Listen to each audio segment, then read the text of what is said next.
Renungan Harian Agama Buddha. Namo Sang Hyang Adibudaya, Namo Buddhaya. Bagaimanakah seseorang hidup dengan melaksanakan perenungan terhadap pikiran? Mengenai hal ini, ia mengetahui satu pikiran yang disertai dengan keserakahan sebagai satu pikiran yang disertai dengan keserakahan, dan suatu pikiran tanpa keserakahan sebagai satu pikiran tanpa keserakahan.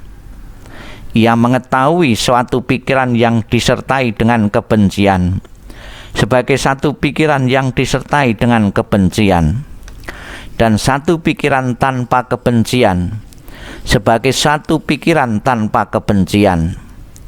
Ia mengetahui satu pikiran yang disertai dengan kegelapan batin sebagai satu pikiran yang disertai dengan kegelapan batin, dan satu pikiran tanpa kegelapan batin sebagai satu pikiran tanpa kegelapan batin.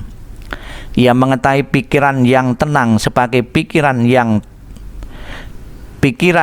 tenang, dan pikiran yang kacau sebagai pikiran yang kacau, pikiran yang berkembang sebagai pikiran yang berkembang, dan pikiran yang tidak berkembang sebagai pikiran yang tidak berkembang.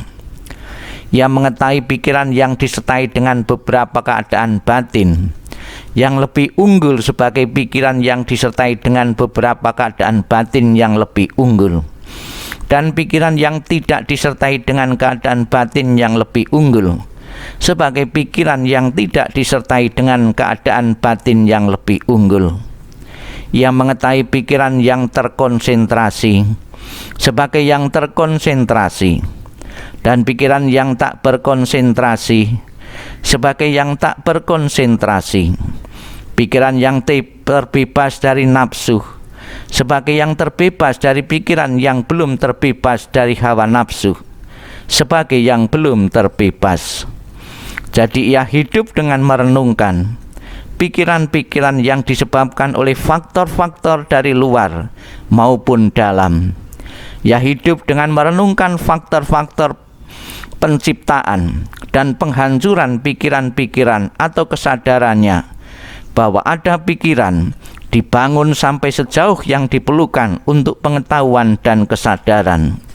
Ia hidup tanpa ketergantungan, tanpa melekat pada sesuatu pun di dunia.